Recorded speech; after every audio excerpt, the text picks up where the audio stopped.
I'm just gonna wait a few minutes لغاية ما كل حد يجي. معرفش أغني لكم. So دي أول مرة أتكلم لشاشة من غير جمهور فمش متعودة. لو هنكت في الوسط bear with me. Okay, I think I'll just هتكلم على نفسي شوية لغاية ما الناس تيجي. أنا اسمي أماني إسماعيل وأنا founder بتاع Sweet Pea Photography. It's a newborn photography studio. newborn بصور أطفال وحمل وعائلات. My connection is unstable. Okay, that's a good sign. دقيقة واحدة. Okay. الإنترنت بتاع مصر هايل طبعاً. هحاول أتكلم بالراحة عشان لو حاجة حصلت في الكونكشن تسمعوني برضو. أوكي، فأنا ابتديت الاستوديو ده من حوالي 4 سنين دلوقتي. ومش مجالي خالص، بس بعد ما خلفت بنتي الأولانية كنت قاعدة في البيت وحد ساب لي كاميرا بالغلط، كان DSLR، ما كنتش فاهمة يعني إيه DSLR أصلاً. فقعدت أصورها 6 شهور مش عارفة أنا بعمل إيه.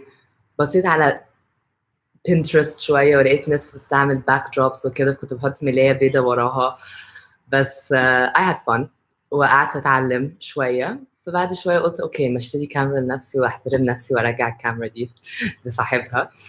فعملت كده وجبت كاميرا وطبعا ما فهمتش أي حاجة because you know جبت سيمي بروفيشنال، جبت كروب سنسور. أول كاميرا جبتها نيكون، أنا بفهم في نيكون بس. ف ما كنتش فاهمة حاجة. أنا عارفة الكاميرا بتاعته كانت بتعمل إفكت blurry كده وراها، ما كنتش عارفة يعني إيه بوكي، ما كنتش فاهمة حاجة. بس فابتديت أتعلم وألعب شوية بالشاتر سبيد والأبرتشر وكل الكلام ده لغاية ما قلت أوكي الصور ابتدت تطلع عدل. بعد شوية حملت بابني وقلت خلاص أنا عايزة أعمل له نيوبورن شوت. الموضوع جديد، كنت عايشة في إنجلترا ساعتها ويعني ده عامة المجال بقاله 10 سنين. ابتدى بأن جديز وهي بتعمل أكتر فاين آرت بورتريتشر. بعد كده الفوتوغرافرز كتير ابتدوا يشتغلوا في المجال ده، بس كان لسه جديد. فايفن في أول كام سنة وأنا عايشة بره ما كنتش عارفة الموضوع ده أصلا موجود، فما صورتش بنتي. بس فقلت خلاص مع ابني جبت كاميرا فهصوره أكيد سهلة الموضوع، المشكلة يعني. بس فابتديت أعمل ريسيرش واكتشفت إن ده يعني it's a whole field of study and there's no way هقدر أصور ابني، بالذات التصوير النيوبورنز بيحصل في أول 14 يوم. usually أنا بصور في اليوم السابع أو الثامن، فبتبقى أول خروجة للعيلة والبيبي لسه أول مرة يخرج، أول مرة بعد المستشفى يجي مكان برا البيت. بس فبعدين I hired a photographer ورحت اتفرجت على session واكتشفت الموضوع مش سهل. فقلت لا actually I'm really interested اللي ابتدي بقى اتعلم الموضوع ده. وفي resources بالهبل اونلاين، فما خدتش كورسات ولا حاجه، بس عايزين تتعلموا تستعملوا كاميرا اسهل حاجه تدخلوا على اليوتيوب او في بلاتفورم زي creativelive.com بتدي كورسز لو لايف بتبقى فري، ولو عايزين تشوفوا حاجه اتسجلت قبل كده بتدفعوا مبلغ يعني بسيط برضه. بس فبعدين قعدت اتعلم شويه مع نفسي، وبعدين رجعت مصر بقى انا وعيلتي، وكنت محتاجه بيبيهات عشان اتدرب عليها. فطبعا مفيش حد عاقل هيديلي البيبي بتاعه، بس فطبعا صحابي they don't have a choice. اي واحده من صحابي كانوا حامل، ساعتها كلنا كنا بنحمل مع بعض بنخلف مع بعض. كنت باخد البيبي بيجوا عندي البيت، وكنت قلبت البيت عندي استوديو، فضيت العفش، اشتركت العيله، وكنت بحط البيبي ده، جبت بين باج معايا من بره، وكنت قاعده اتدرب على الكاميرا سيتنجز واللايتنج وكل ده. وطبعا شغلي في الاول كان يعني بشع، بس كان عاجبني. انا قلت لا انا فاهمه انا بعمل ايه. طبعا لما ببص على شغلي دلوقتي بتخض يعني، لان كنت بديلهم الصور دي اصلا. بس ابتديت كده حوالي سنة بعمل free photo shoots portfolio building و قعدت يعني كل session with every time I practiced اتحسنت وكمان اتمكنت. يعني طبعا انا عندي عيال انا اصلا متعوده على مسكه البيبي، بس هي لو حد ما خلفش لسه I really recommend الخطوه دي عشان البيبي في السن ده ما عندوش اي muscle tone، فبيبقى نايم على بعضه، رقبته ما فيهاش اي support. التنفس لازم يعني تتعودوا تمسكوا الراس، التنفس you don't block it، فلو الراس نزلت كده بتبقى خطر على التنفس بتاعت البيبي. كمان بيبقى في دماغهم حته لسه مفتوحه اسمها الفونتانيل، فالحته دي مفتوحه والحته دي مفتوحه، فما ينفعش تمسكوها، لازم تتدربوا اللي تمسكوا العظم اللي في الراس بس عشان البيبي ما يتعورش. وطبعا عشان بنعمل كومبلكس بوزنج لازم دايما تبصوا على السيركيوليشن بتاع البيبي، عشان وانا هوريكم البوزز عامه. انا ما عنديش بيبي بس انا عندي ده، بس دي ساعدتني كتير بصراحه، يعني دي كانت معايا في كل حاجه في الاول. اوكي بس ساعتها ما بتحطوا بيبيز في بوزز معينه بتطبقوهم عشان الدوره الدمويه بتاعتها لسه مش developed. لون البيبي بيتغير، فاول ما نبتدي نشوف بقى اللون purple او blue في الطراطيف we stop ونغير البوز. اوكي بس انا هوريكم ديمو، بس في الاول عايزه اتكلم على كام حاجه مهمه. اهم حاجه السيفتي، اوكي، عشان البيبي ده يعني حياه البني ادم اللي هيجي لك الاستوديو. اوكي ده التصوير ده غير الفاشن فوتوغرافي وغير الفود فوتوغرافي، كل ده عشان انت you're not catering for a business. This is a family، اوكي، وهيصرفوا فلوس كتير عشان يجوا يعملوا capturing لمومنت معينه في حياه ابنهم او بنتهم. اوكي فبتبقى حاجه sentimental قوي وحاجه مهمه ليهم قوي، و they don't know you. اوكي فهم بيدوا لك اهم حاجه عندهم، فلازم الواحد يبقى حريص قوي ان ما يحصلش اي injuries او اي accidents في الاستوديو، دي اهم حاجه. فانا يعني لازم اما بشتغل مع assistant. quality of connection isn't good. طب اعمل ايه؟ طب قولوا لي، حد يبعت لي is it improving? anyone? is the connection okay؟ سامعني؟ yes yes do that. اوكي يمكن لازم اغير ال connection.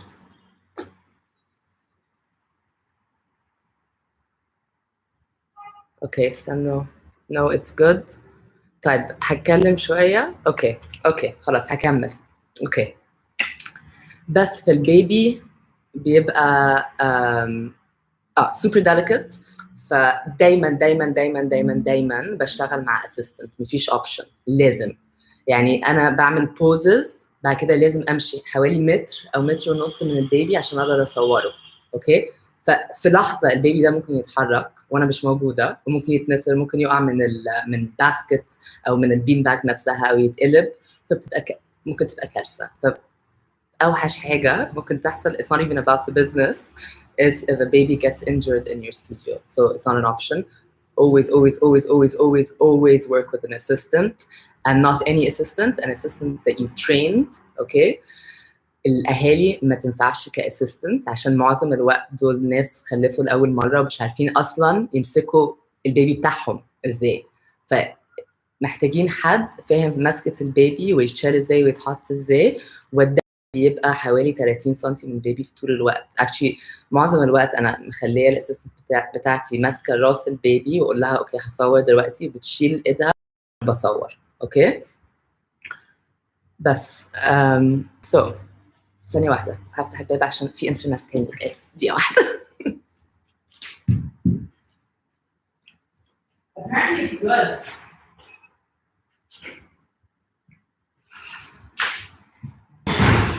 احسن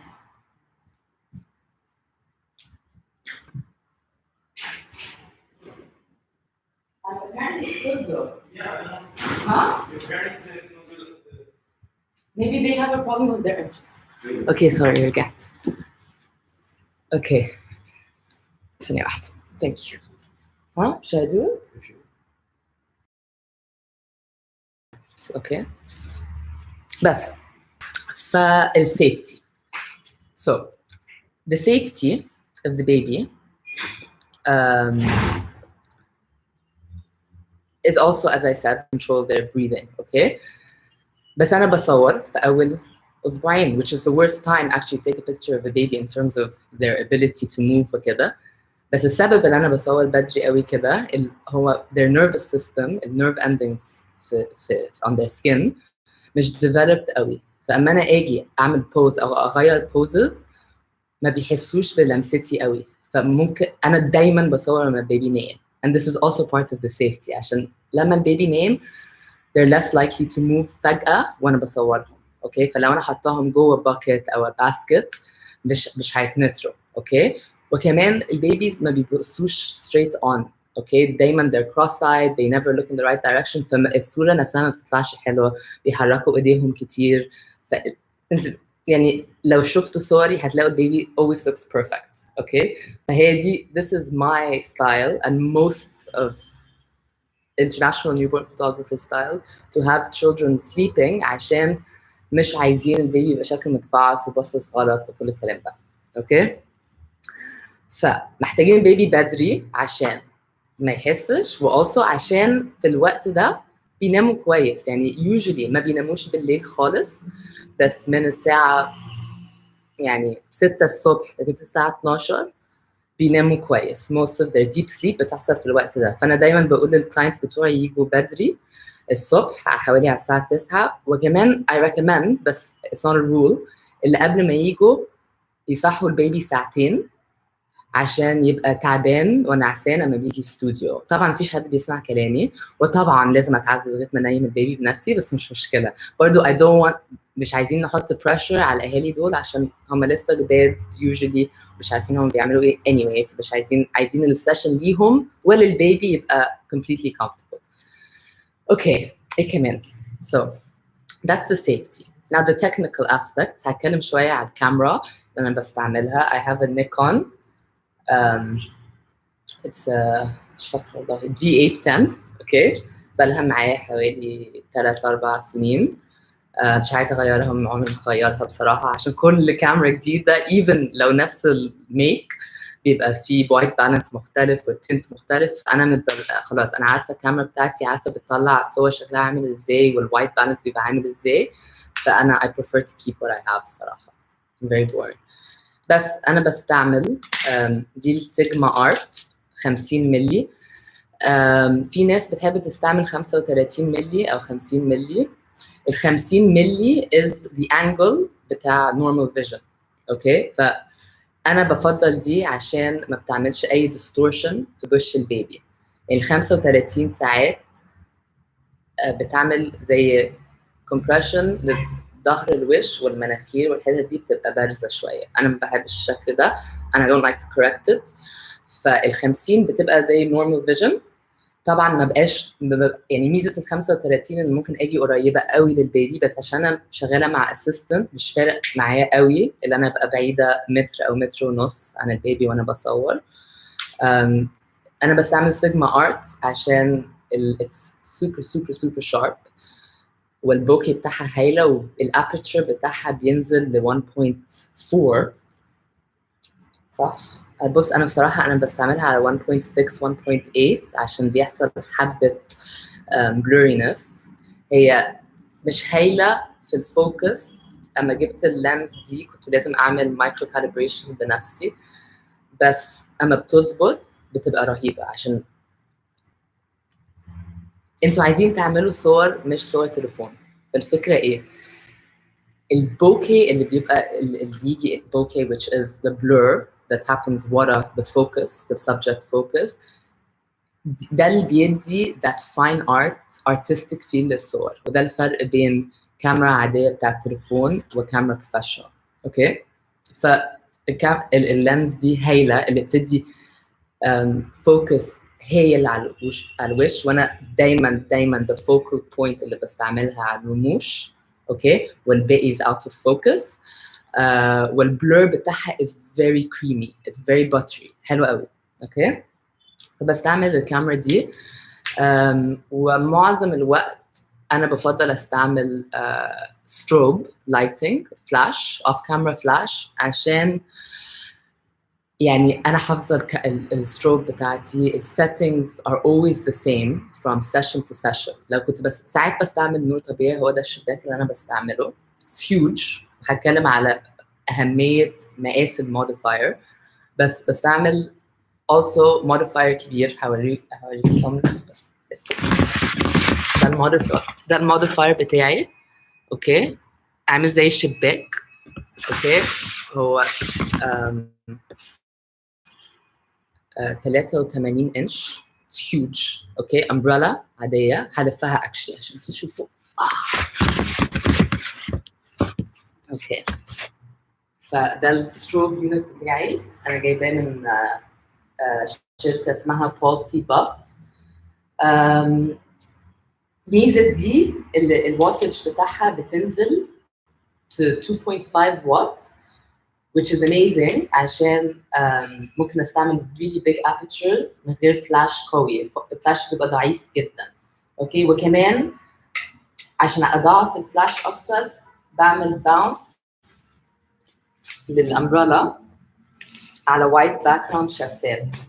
شايفين انا عندي كفر لده بسيلفر ريفلكتور، بس ما بحبش استعمله عشان بيعمل شادوز. هتكلم على الشادوز دلوقتي والهايلايتس.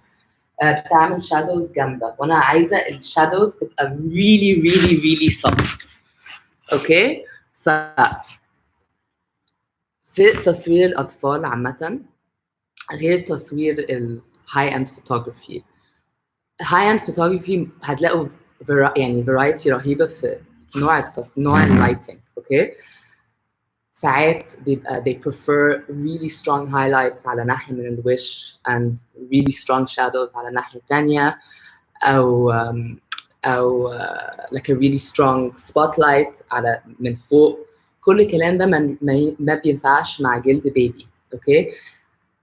What we try and achieve that's really important in newborn photography أو child photography عامة، اللي عايزين transition smooth قوي بين الهايلايتس والشادوز في وش البيبي، عشان وش جلد البيبي يبقى soft. You also want to use really soft shadows, okay.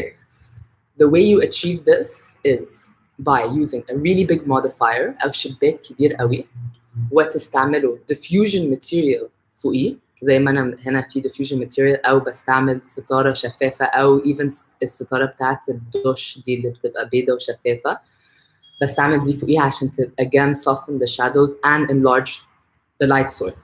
So the bigger the light source, the closer the subject is to the light source, the softer the shadows are going to be, and the softer the transition بين الhighlights والshadows, okay.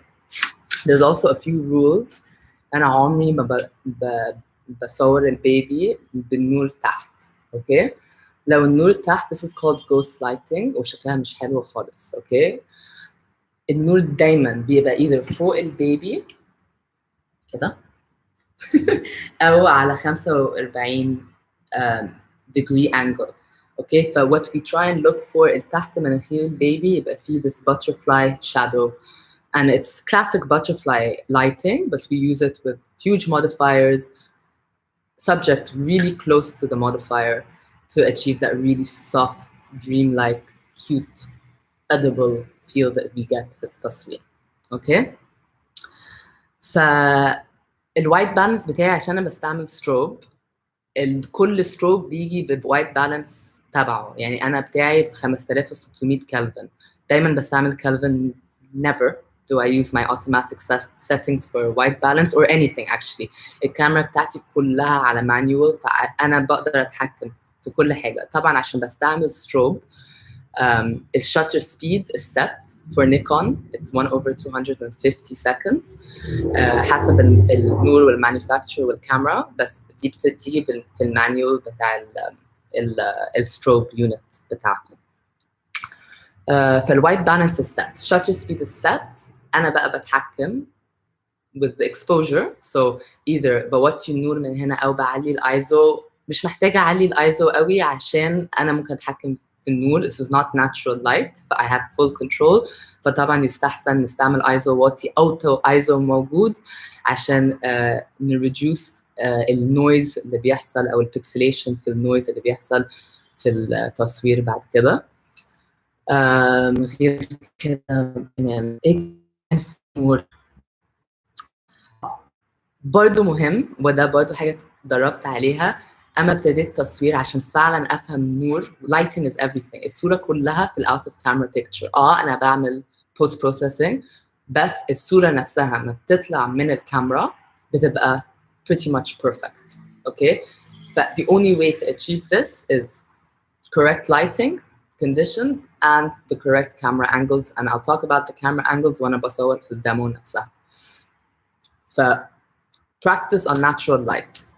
The reason أنا ما بستعملش natural light عشان إلا لو حصل يعني كهرباء مرة اليونت عندي ضربت وكان عندي client فوقفناش السيشن، فتحت الستاير، حطيت diffusion fabric وصورت عادي جدا. and the beauty of it مفروض فاهمين lighting so well اللي هتقدروا تستعملوا natural light زي ما انتوا بتستعملوا strobe بالظبط. طبعا لازم اغير اكتر في الوايت بالانس والايزو والconditions والshutter speed وكل ده، but it's the same principles. Huge light source, subject close, and correct angling of the light to your subject. Alright. ساعات بحب shoot from the dark side. I'll talk about that for dramatic effect. واخر حاجه بس about natural light، انا يعني حاولوا لو عندكم شباك الشمس ما بتضربش فيه يستحسن، عشان again the sun, because it's a very small light source in relation to the earth بتعمل very harsh shadows. فمهما عملتوا diffusion لسه هيبقى عندكم this really strong transition من الhighlights للshadows واحنا مش عايزين ده. Okay, so هبتدي اللايف ديمو عشان هيبقى في أسئلة كتير يعني I'm sure I hope so. بس هقول لكم حاجات كتيرة وأنا بتكلم. طيب أنا عامة my work flow حسب البيبي. لو البيبي جاي نعسان معلش ممكن أشرب sorry. طيب لو البيبي جاي تعبان ونايمان هبتدي على البين باج على طول. أوكي؟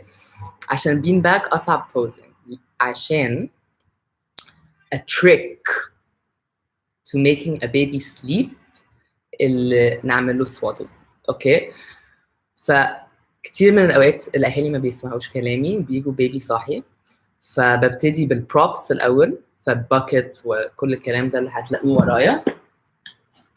بعد كده بنقل على اول ما احس خلاص البيبي دخل deep sleep قوي، بنقل على البين باج. اوكي، now the conditions of the studio are very important in terms of the temperature. اوكي، بيبي معظم الوقت عريان او لابس بامبرز بس، وانا بصور طول الوقت، انا بصور في الشتاء والصيف، فعندي ستاير في الاستوديو هنا لو شايفين. الستاير دي كلها بتتقفل في الشتاء، وعندي هيترز وتكييف سخن، والمكان بيبقى حوالي 25 درجة. This is really important عشان مش عايزين تسيبوا بيبي يعيا and they have zero temperature regulation في السن ده، فلازم you have to create the environment that they're most comfortable in. اوكي، ف ده ال temperature. وبستعمل another trick البيبي ينام. هو عامة بيحبوا الدفء أكتر، بس again safety wise it's much safer for a baby to be cold and a baby يبقى حران. اوكي، ف slightly cold is better than slightly hot. and لو هتستعملوا heat make sure that the heat مش ضارب في البيبي على طول عشان هيعيا. بس تاني حاجة I use an app I'll show it to you because it saves me. اسمها baby shusher. هي دي. باين؟ لا مش باين. اوكي مش مهم، اسمها baby shusher. هكتبها actually. baby shusher. think it's free. If it's not, مش مهم. المهم it's white noise. Okay? Babies love white noise. White noise is this sound.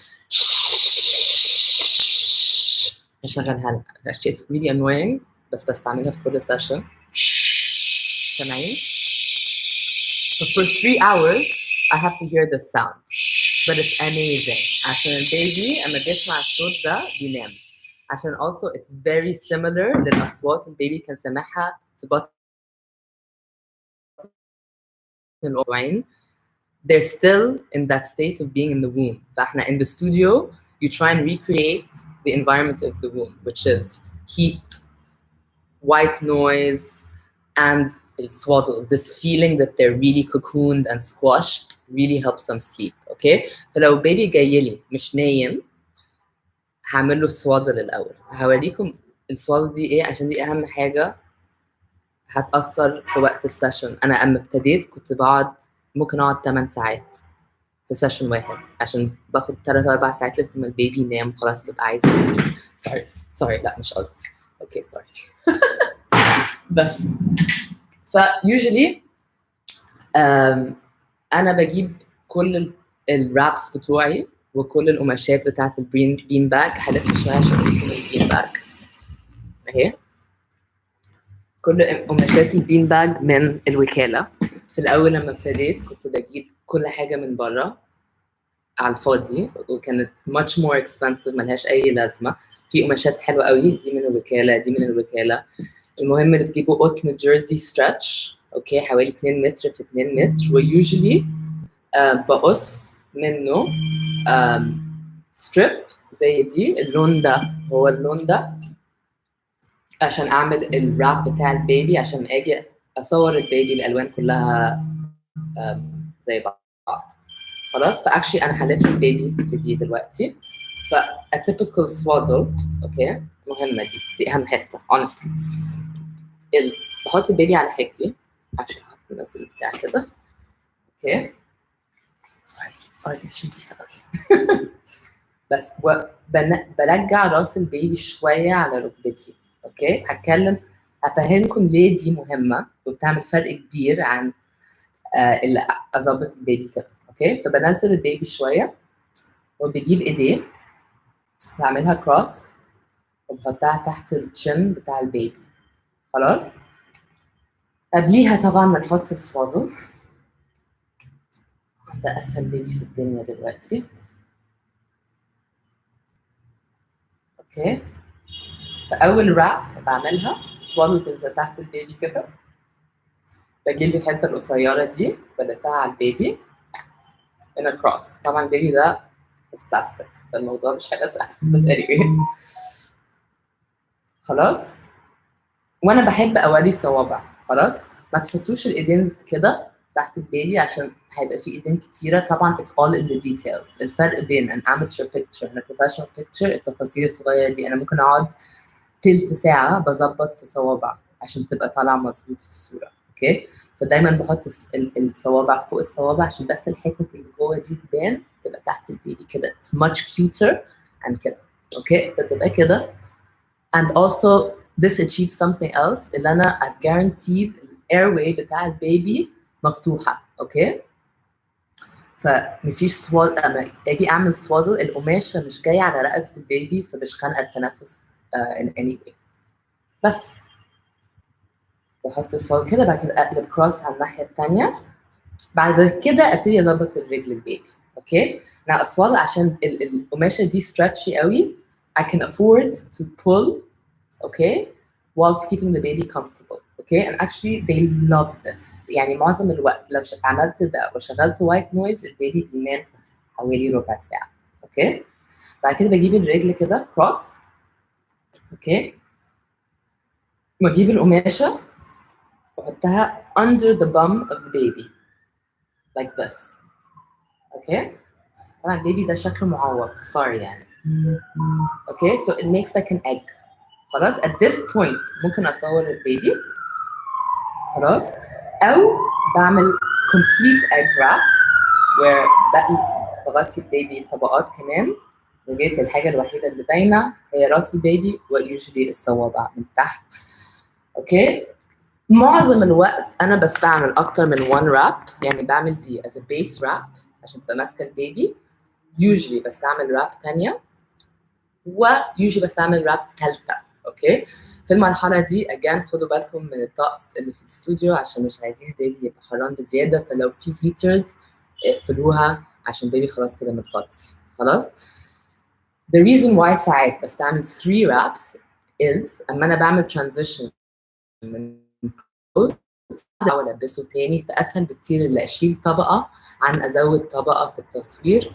وكمان اما بنحط رابس كتيره كده، لما نيجي نعمل البوتيتو ساك بوز اللي هتكلم عليها بعدين، البيبي كانه متجبس، فانا عامله له سبورت للسباين بتاعه. اكشلي معظم الوقت انا بحطهم جوه البوتيتو ساك بيبقوا ماسكين نفسهم ما بيقعوش. اوكي، والراس ثابته والرقبه is very very supported لما بيبقى فيه 3 راب.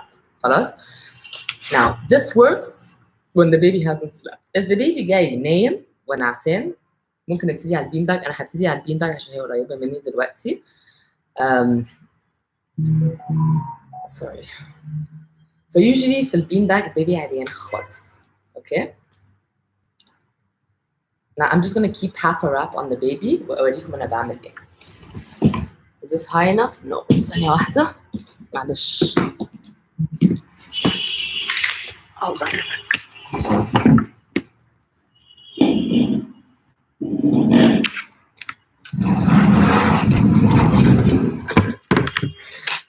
اوكي، شايفين؟ amazing. اوكي طيب. البين باج بتاعي عباره عن بين باج عادي مليان فيلم، ممكن تستعملوا بلوك فوم او ترابيزه. اوكي لايف. اوكي ما اعرفش اللي حصل.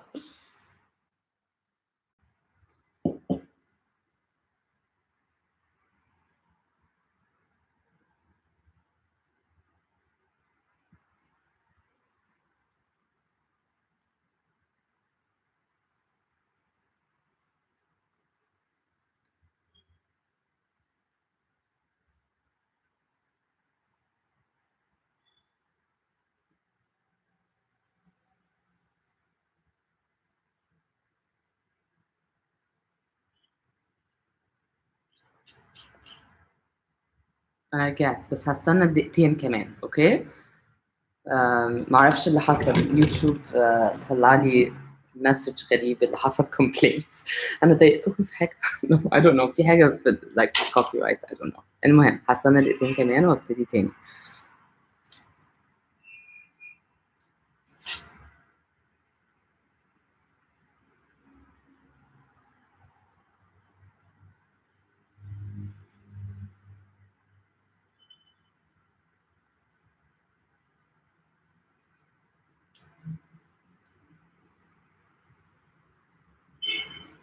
اوكي هكمل واللي يجي بقى خلاص. اوكي ف راح فين البيبي؟ ف بس نبتدي بالبين باج. فالبين باج فبستعمل قماش من الوكاله، وبستعمل بين باج او ترابيزه او اي سيرفيس طريه شويه. يوجولي بعمل اندنتيشن صغير فيها، عشان كده بحب استعمل فوم also لو ما عندكمش فيلم. وبحط طبقات كتير، يعني حوالي 3-4 طبقات على البين باج عشان ما اجي احط حاجات تحت البين باج ما يبقاش في حاجه قد قوي، تبقى very smooth. بس فيوجولي اول بوز بعمله للبيبي اسمها التوشي اب which is the bum up pose. now عشان البيبي ده مش هيسلك معايا هوريكم very roughly بيبقى شكلها عامل ازاي، عشان انا مهتمه اكتر اوريكم اللايتنج على البيبي بيبقى عامل ازاي. now كل شويه لما اجي اعمل بوزنج whether على البين باج او في البروبس بتوعي، بعمل البوزنج في ايدي الاول واخلي البيبي يرتاح في ايدي، بعد كده انزله على البروب او على البين باج وهو already in position. لو حطيت البيبي كده وحاولت اعدل فيه وهو نايم هيصحى وكل حاجه هتبوظ. اوكي. فدايما في البوز ده بحط رجل على رجل وبحط ايدين البيبي تحت البيبي واقعد هشكه شويه. خلاص. بعدين بنزل البيبي على البين باج بعد لازقاله فتره اوكي لغايه ما ينام بيهدى in the pose خلاص. معظم الوقت البيبيهات وهم مش لابسين حاجه عايزين تاتش وعايزين حاجه تعمل pressure شويه عليهم and this is the job of my assistant اللي بتيجي ايدها على البيبي دايما لغايه ما البيبي يقعد and they settle in the pose خلاص. Now at this point ببتدي اعمل some fine adjustments للبيبي okay. Now camera angles في التصوير ده are super important عشان لو انا صورت البيبي من تحت شكله مش هيبقى حلو. حلاوه البيبي في التصوير لو بصيتوا على التصوير بتاعي هتلاقوا راس البيبي كبيره قوي بالنسبه لجسم البيبي والبيبي عامه بيتولد براس كبيره قوي in proportion to the rest of the body and it also looks really cute okay. فاكشلي في centers في المخ عندنا لو بنشوف راس كبيره قوي وعينين كبيره قوي whether it's a monkey or a puppy or anything it makes us it triggers حاجه في المخ that makes us feel like we want to take care of this object okay. ف we try and recreate that look في التصوير برضه بحيث اي حد يشوف الصوره يقول oh my god that's so sweet that's so cute okay. ف I always position myself اللي اصور البيبي بالانجل ده عشان اعمل emphasis لمقاس راس البيبي in proportion لجسمه. مش عايزه جسم كبير قوي جنب راس البيبي خلاص. so at this point طبعا ما ينفعش اصور البيبي كده. في البوز ده في most poses بحب ارفع راس البيبي عشان زي ما احنا قلنا لو عملت التصوير كده معظم وش البيبي is in the shadow okay. At this point your modifier needs to be at a 45 angle لوش البيبي كده شايفين. انا استنى احرك النور sorry اللابتوب okay. This is really new ان انا بقعد اكلم نفسي في الشاشه but it's fun okay. بس فدايما the angle of light of the baby is at 45 degrees to the baby's face or at a 90 degree angle to the baby's face like this. So 90 or 45 always okay. Now عشان ارفع راس البيبي كده I have fillers like this يعني ممكن تستعملوا اي حاجه في الشيب ده او even فوت او muslin squares اي حاجه عشان تظبط البيبي من تحت okay that I put under the head of the baby like this عشان اظبط راسه okay. Now عشان انا مش بيبي حقيقي بس البيبي حقيقي you have to be very careful that you're not squishing the face and making the face look like this في الصوره عشان it's not pretty.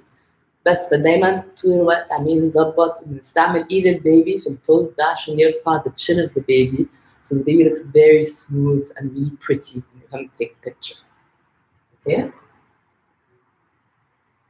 And usually بحط another one تحت البيبي من تحت عشان يبقى شكله compressed. فأنا I love التصوير ده البيبي مش مريح مأنتخ على البين باج بس متكعبر ومرفوعة شوية and makes the baby look really cute and really small and we're going to emphasize the head and the lighting is perfect and this is the magic formula for getting a beautiful newborn picture. خلاص. So my camera زي ما قلت لكم بستعمل aperture دايما بستعمل manual settings وبستعمل back button focus ممكن تقروا عليها on YouTube. أنا بفضل back button focus عشان بقدر أتحكم في الفوكس بوينت بتاعتي. ممكن أعمل لكم لايف فيو عشان تشوفوا زي ما انتم شايفين مفيش حاجة باينة طبعا اوكي مش مهم. بيبقى في الفوكال بوينت بقدر أحركها manually اوكي with my cursor اوكي. دي طبعا باينة in my viewfinder when I'm not on live view. وكمان بحب أستعمل aperture حوالي 1.6 1.4 بس لازم ايدك تبقى ثابته قوي. وطبعا it helps that you're using a flash because the flash automatically بتثبت الصوره. And that's it. I'll give you an example. I don't know if I can show you. I'll try. Okay, of a bad picture and a good picture. Okay. So أنا دايما باجي هنا وصور البيبي from this angle, not this angle but this angle عشان أكبر راس البيبي. Okay. So I focus on the baby طبعا I don't want the head in shadow. خلاص. And عشان بستعمل aperture كبير usually الرجل بتبقى على ورا شوية, and that's a little bit out of focus, and it gives that really nice dreamy, like buttery look that I love.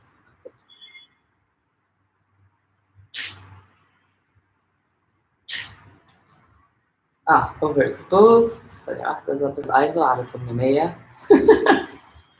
بصور بنتي في البيت. اوكي تاني. Okay, so مش باينة probably.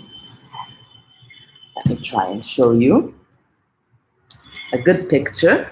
Woo! No. Okay, how do we do this? Actually, I really want you guys to see what this looks like. So annoying. استنوا بقى. هوريكم يعني هوريكم. Let's do it. Hi. Can you see this? Kind of. Can you see this? No. Can you see it like this? No. Hold on.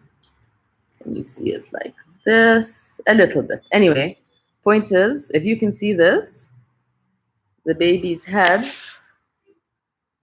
Let's try it like this. Hold on. Sorry, this is new for me, this live streaming thing, so bear with me. Okay, as you can see, the baby's head is big. The lighting is very soft. I'm sorry I have to show you at such a ridiculous angle.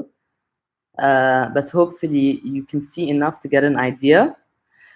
ساعات في البوز ده بحب اطلع القماشه دي ارجعها على ورا عشان تدي again that nice bokeh, that very soft dreamy look that I like.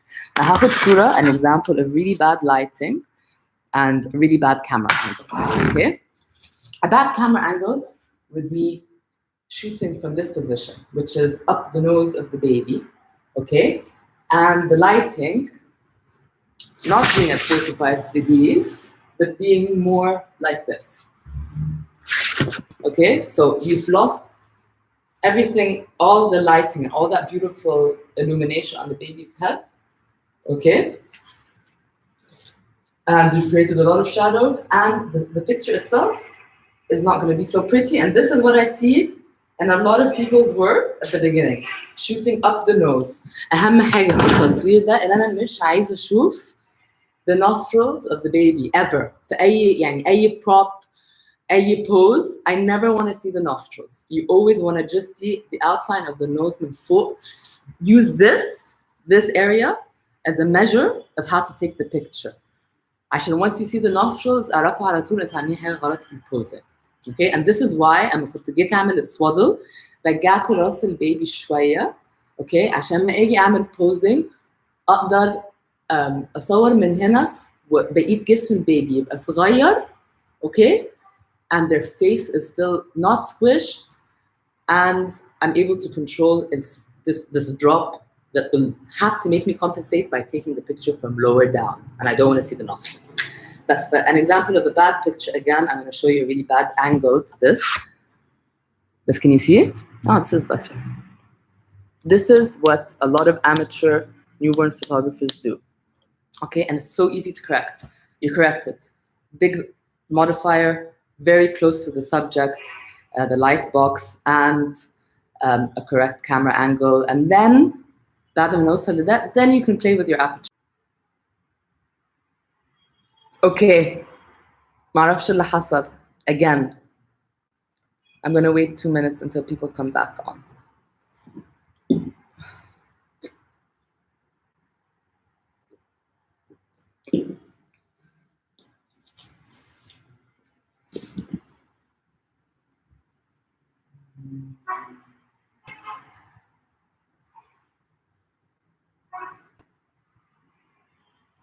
Okay, هستنى بس دقيقتين بعدين نشوف. I hope this is easy to follow كده on the camera. Obviously, it's much easier to do this in a workshop live with a real baby. But anyway, أنا هستنى دقيقتين كمان. لو عندكم أي أسئلة ابعتوا.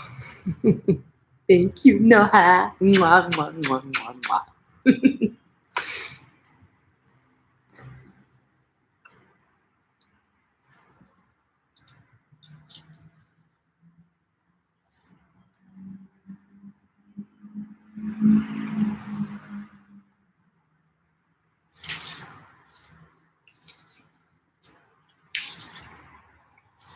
هستنى 2 minutes.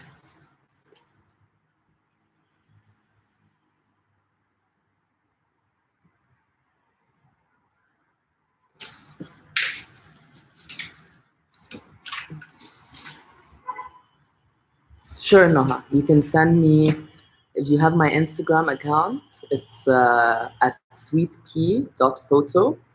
ابعتي لي صورك and I'll have a look. I'm more than happy to look at them.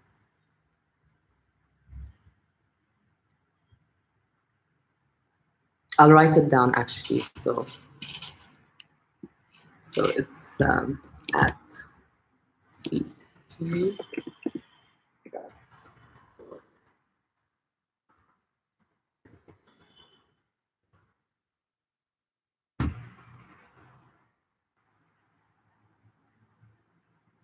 يا ماما الله يخليكي.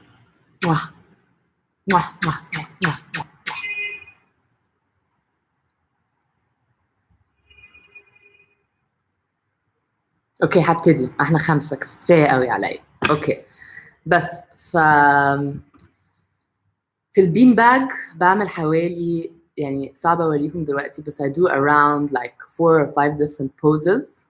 في pose لو شفتوها عندي اسمها الفروجي. البيبي بيبقى عامل كده ورجليه مش عارفه لو I'm flexible enough، رجليه بتبقى عامله كده تحت their elbows. اوكي الصوره دي is a composite، معناها ان انا بجيب بصور البيبي والاسيستنت بتاعتي ماسكاه من تحت واخد صوره، بعد كده اخلي الاسيستنت بتاعتي تمسك البيبي من فوق واخد صوره ثانيه، بعد كده بركبهم على بعض في فوتوشوب. في ناس بتعمل البوز ده as a non-composite. I never ever do that because it's not safe. يعني اولا it's a lot of pressure، الراس البيبي تبقى على الريستس بتاعتهم و it's just not safe. That's it. okay. فبعمل this pose, the sideline pose. في البوزز دي بقى ممكن تلعبوا with colors. أنا عامة في التصوير بتاعي I only like to use very neutral ألوان beiges, whites, grays عشان بحس الألوان الفاقعة والزعقة قوي بتاخد، أولا بتعمل color cast على الجلد، فبكره أعمل correction للcolor cast في الفوتوشوب، بتاخد وقت كتير قوي ملهاش أي لازمة and it's not pretty. يعني البيبي جلده طري and it's a nice beautiful fresh color. why add the confusion of putting really strong colors like fuchsias و turquoise و orange والكلام ده. أنا شخصيا ده مش الفوتوغرافي ستايل بتاعي، وهتلاقوا معظم تصويري بستعمل even البروبس اللي بستعملها خشب و organic materials كده very earthy colors عشان بحس ده اللي بيليق على البيبي أكتر حاجة. بس هنقل شوية أوريكم الباك دروب اللي بستعمله. أما باجي بعمل بروب بوزنج بستعمل خشب. الباك دروب بيبقى خشب طبيعي، أنا اشتريته من السبتية. يعني كل حاجة موجودة في مصر، بس عايزة أوضح الحتة دي عشان أنا ابتديت افتكرت إن كل حاجة لازم أشتريها من بره، كنت غلط. أوكي كل حاجة موجودة هنا. جبت خشب من هنا، جبت القماشات من هنا، جبت الفل من هنا. الحاجة الوحيدة اللي ما جبتهاش البين باج، بس it's irrelevant يعني انت محتاج a flat surface وخلاص. لاقوا نجار شاطر ممكن يعمل لكم. انا عملت حاجات السرير اللي هوريهم لكم صح هوريهم لكم دلوقتي. خليت نجار يعملوا، اديتهم مقاسات وعملهولي. الخشب بتاعي اتقطع وانا دهنته، ناحيه لون كريم فاتح والناحيه الثانيه بتانر ولون خشب وخلاص. وبس هنقل على البتاع. استنوا معايا ثانية عشان انا السيت اب كله. اوكي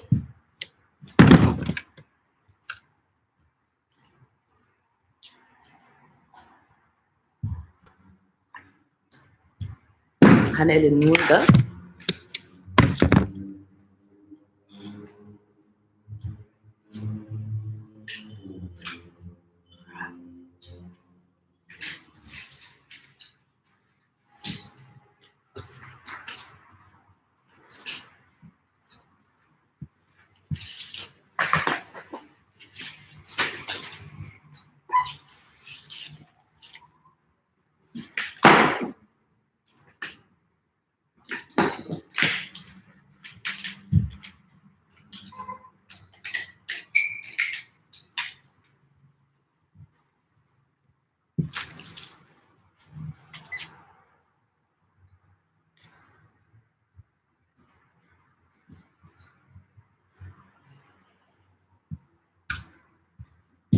sitting baby ثانية واحدة.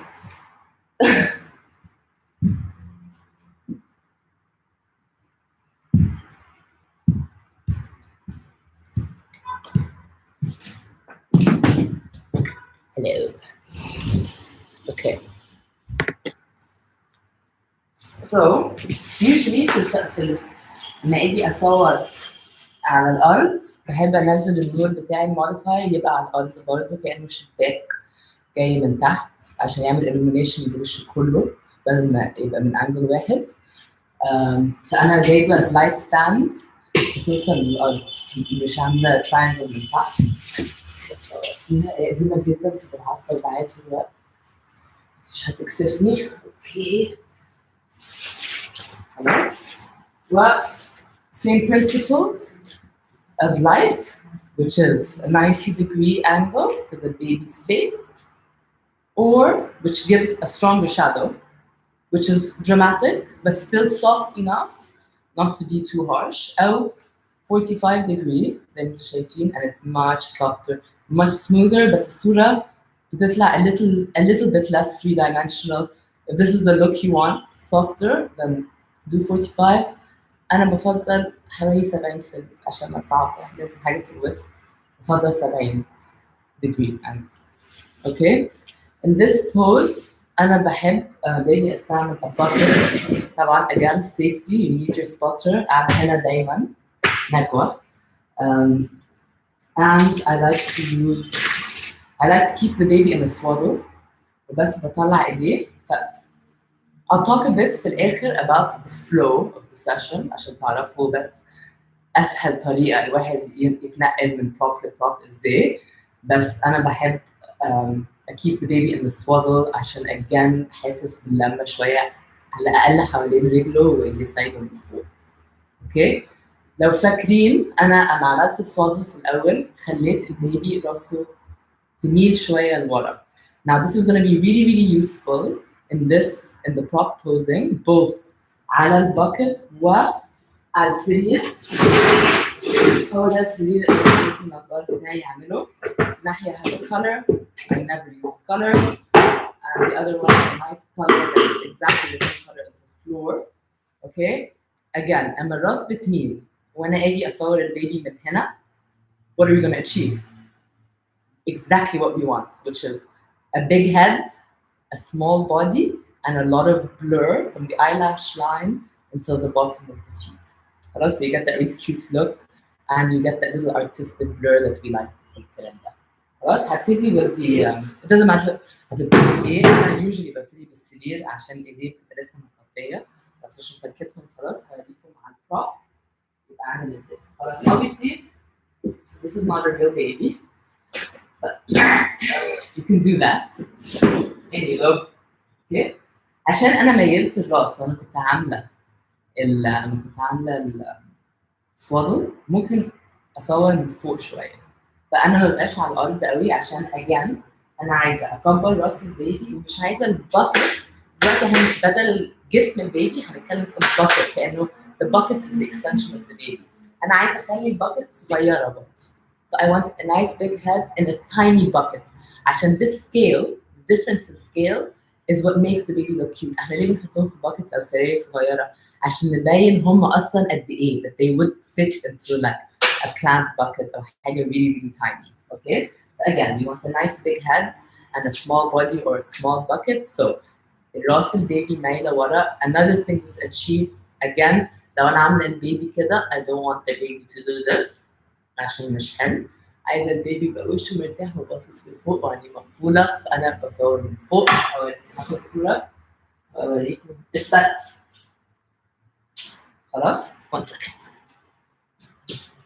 So أما باجي بصور فوق البيبي again baby safety دايما الستراب بتاعي حوالين راسي حوالين رقبتي كده عشان لو كانت اتزحلقت من ايدي مش هتبطس البيبي. اوكي. ببقى بصور من فوق like this then you move this.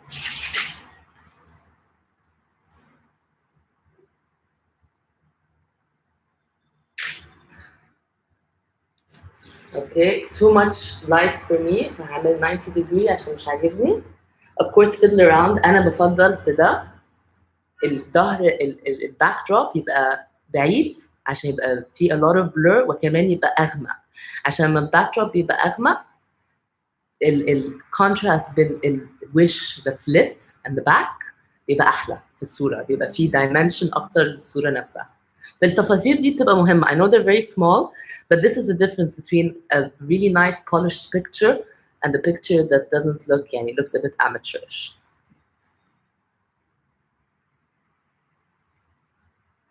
دايما again my focus point is always the eyelash line. Okay, here's the picture. I don't know if it shows. I see the angle. It looks pretty good basically يعني. عندي lighting من هنا. The bucket looks small. I'm shooting from above, so the head of the baby is the focal point and you have this nice blur and a little bit of darkness في ظهر الصورة كده.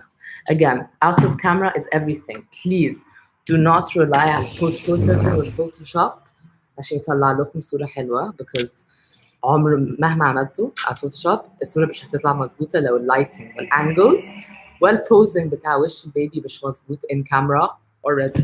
هوريكم نفس الحاجة and why I again use the head looking up in the bed. Okay, I love this one. It's really easy. Okay, فبستعمل السرير ده. It's tiny. فusually لما تيجوا تشتروا props من أي حتة أو buckets, the way to measure if it's gonna suit a baby أنا عامة بستعمل my wrist, my elbow, and if it's about this size I'm like okay baby هيدخل في ده. فusually they look tiny بس البيبي بيدخل. actually أنا بدخل عيال على 6 شهور هنا بس بقعدهم. But this is a really nice size. It's really small. Again مش عايزين تشتروا props كبيرة قوي عشان البيبي هيغرق فيهم و you're gonna lose the effect. Okay, so what I do for this one to cheat كمان to make the baby's head look bigger and the body look smaller, which is all we're doing all the time, is I put my fluff layer. ده عبارة عن بتاع اللي بيتذبح في العيد. خروف صح؟ خروف. ده شعر خروف. It's natural. It smells disgusting. بس it's very nice as a texture layer. هتكلم في styling شوية في الآخر عشان it adds this nice organic feel في الصور with the bit of blur. It looks very dreamy like the baby sleeping on a cloud. Okay? فهنا what I do is at the back here which هروح أجيبهم دلوقتي I stuff ظهر مكان الراس with a lot of stuff. ففي الحتة اللي هحط راس البيبي فيها بحط فوق أي حاجة هتعمل لي like a shelf and I lay it on top وهنا it's completely depressed زي ما انتوا شايفين. Okay, بعد كده بجيب البيبي. Usually the baby's wrapped very nicely and at this point ممكن تلبسوا له a bonnet. sorry أنا آسفة. في المرحلة دي بحب أحط البيبي في little hats. دول برضه ممكن تشتروهم أونلاين أو اتعلموا تلفوا وعملوهم بنفسكم قدام التلفزيون. They're very easy to do and they're tiny.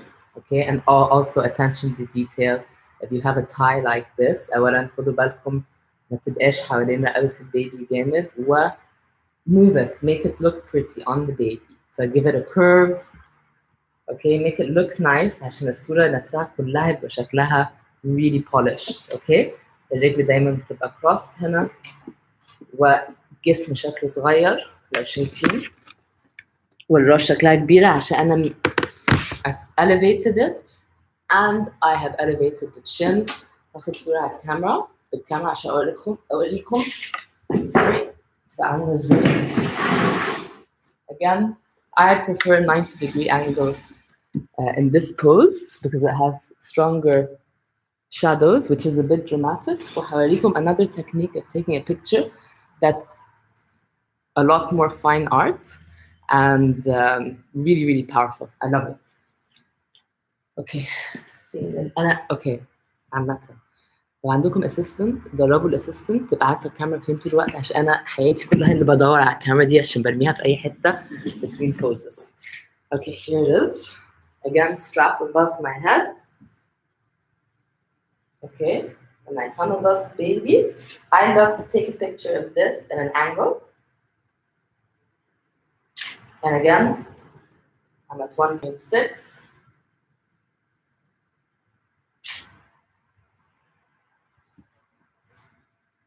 And here you go. Side even, let me take a picture from above more to show you what I mean about the size. طبعا it's really hard to show you with this baby, because with a real baby, you'll get a bigger head and a smaller torso and legs. شايفين؟ هو بصوا مش باين قوي بس this is the general idea. Now another thing I love to do, if you want a very dramatic portrait, اللي بحب أصور from the dark side.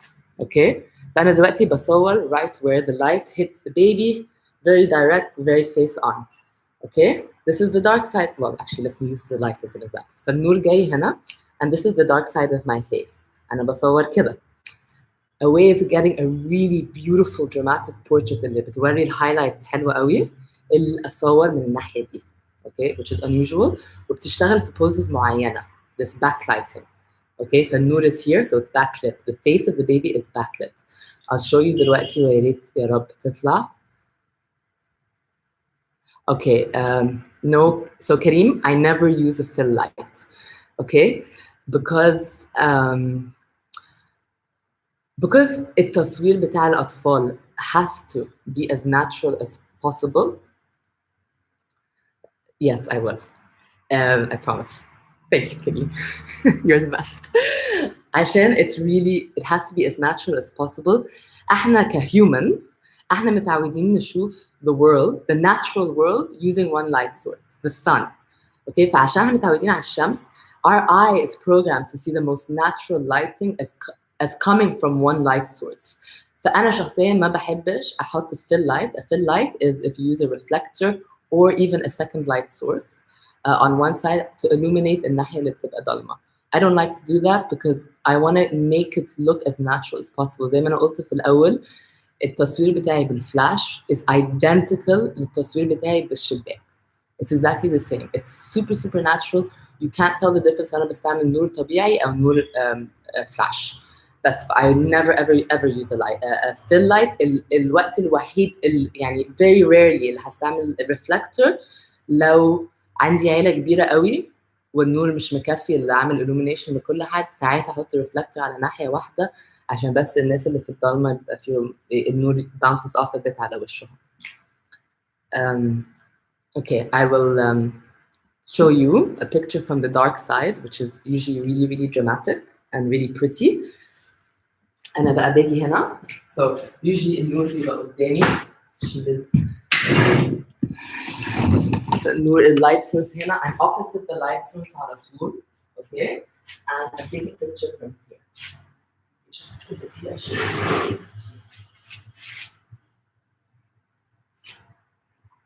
Again, I always focus on the eyelash line. أهم حاجة ال eyelashes. Okay, and as you can see,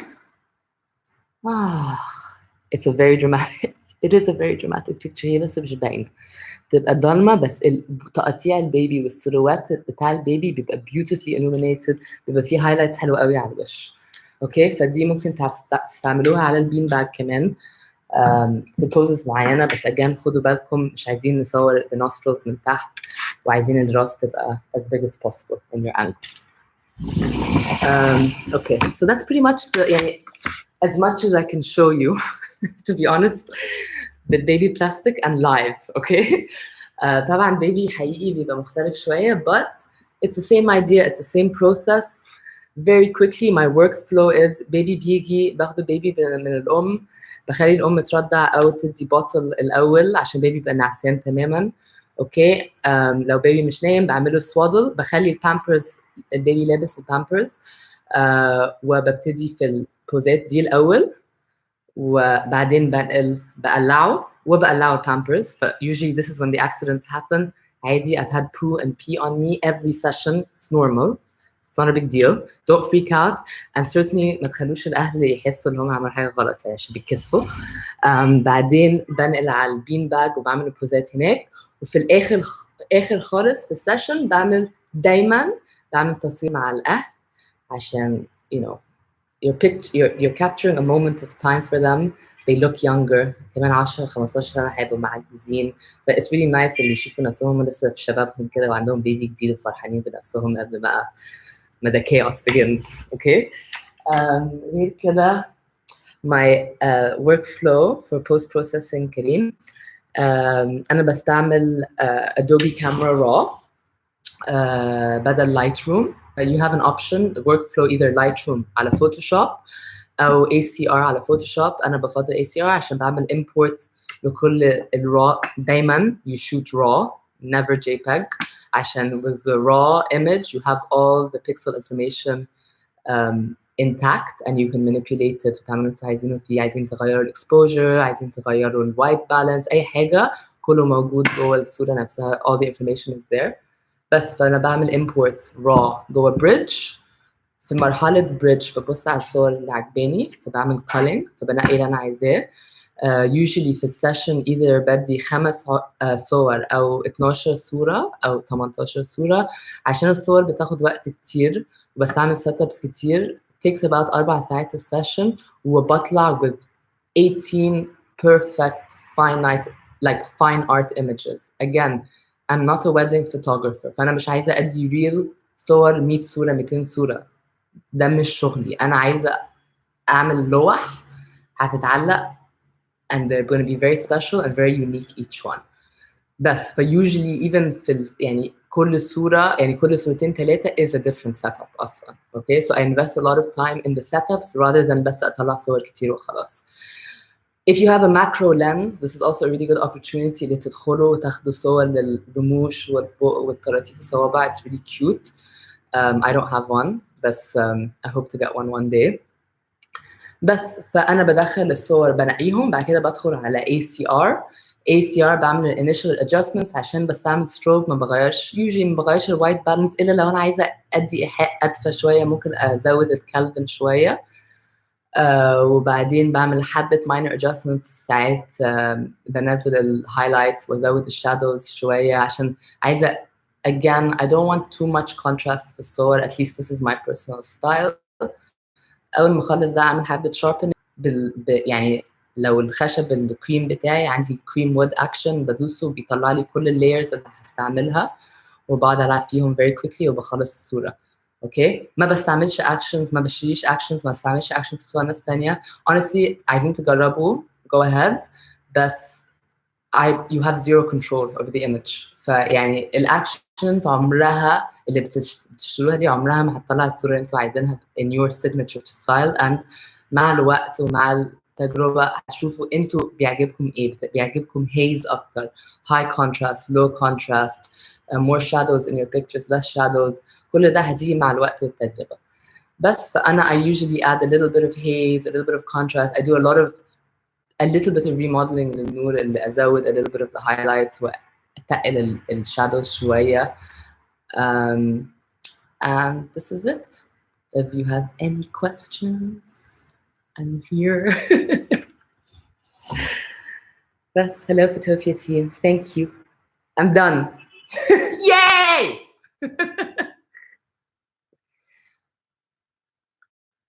بس should I wait for questions? Thank you, Kareem.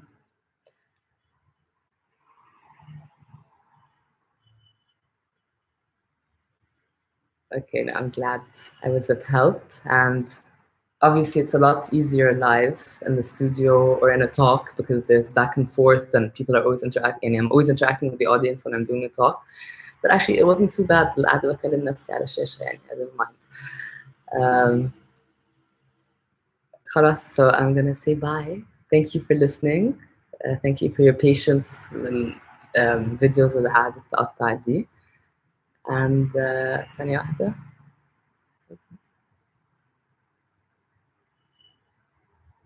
اوكي انا الحجم بتاع دي it's an umbrella مش octabox. ف الامبريلا diffusion من قدام و diffusion من ورا فمفيش reflection مفيش bouncing للنور بتحصل ورا. حجمها 83 انش معرفش ده كام سنتي بس هي كبيرة. هي عاملة زي الشباك. بس ممكن تستعملوا اوكتوبوكس، بس استعملوا الاوكتوبوكس اكبر حجم موجود. المهم الموديفاير يبقى كبير قوي.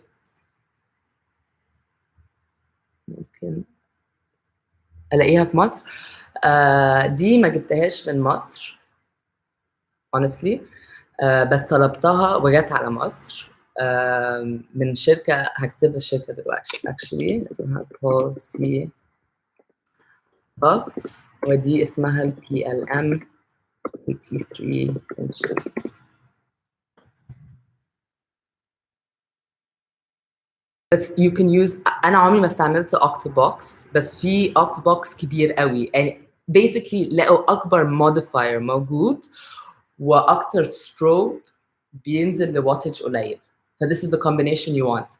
Really low wattage strobe عشان تقدروا تستعملوا apertures كبيرة and then you'll get more bokeh. And you want a really big modifier عشان تقدروا تعملوا really soft lighting على الوش، زي عشان يبقى شبه natural light as much as possible. Is that it?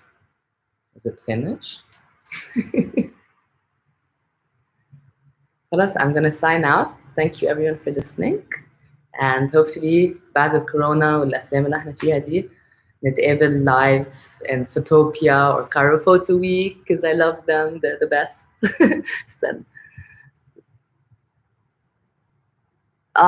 هقول لك ما عنديش متر حاليا، بس هقول لك بص. Again, I always use my elbow to wrist. This is this and it's much smaller هنا. بس أنا ممكن ابعت لي على الانستغرام هاخد المقاسات وابعت لك the exact dimensions of this bed. It's amazing.